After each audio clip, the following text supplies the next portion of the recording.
Hey everybody, welcome to Digital Painting with Mitch, and this is a comparison of quite a number of popular paint programs. A number of them are free. The ones above here are ones that I would consider to be very powerful and the most options and ability to do things with paint. Corel Painter Essentials has a really interesting natural media, and so does Fresh Paint. They have natural media kind of things. Paint and Paint 3D just come free with Windows 10. So just to tell you my opinions, I think that if you have about $50 or so, Clip Studio Paint is really the one you want to go with. There is a more expensive version, the EX version, which allows you to basically, the major difference is that it allows you to combine multiple images into a story. It's really for creating a manga, comic book type of thing if you want. But if you just are creating individual images, the Pro version is fine.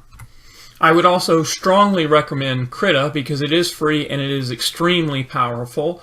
And so that's definitely, if you're just getting started out, that's definitely one that you should check out.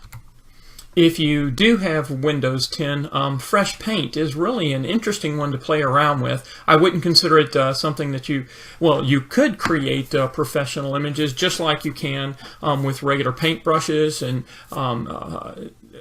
all types of media, but it doesn't have a lot of the tools that the other paint programs do have. Now, just to let you know, I am not really a big fan of Photoshop. I used to use Photoshop a long time ago when it was really the only thing on the market, and it was very good. There was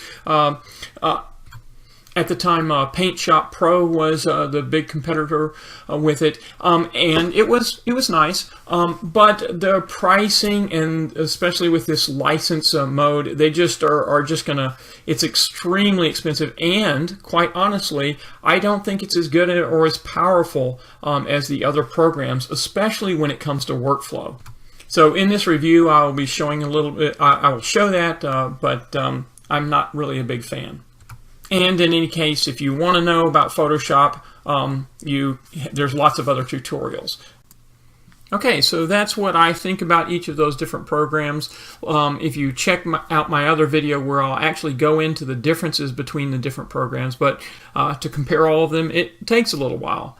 The last thing that I wanted to mention is that if you're getting into digital painting, I think I would very strongly recommend that you check out the Windows 10 machines. I know that Mac is very popular, but the value of the Windows 10 machines is you have touch support, so you can rotate the screen and move the screen just by touching, but also you can draw directly on the screens for all the machines that are built for Windows Ink. The fact that you can't do these things with Macs is just makes them not nearly as good for digital painting. But that's my opinion about things, and I hope that was helpful. Check out the other videos to see the actual programs in action.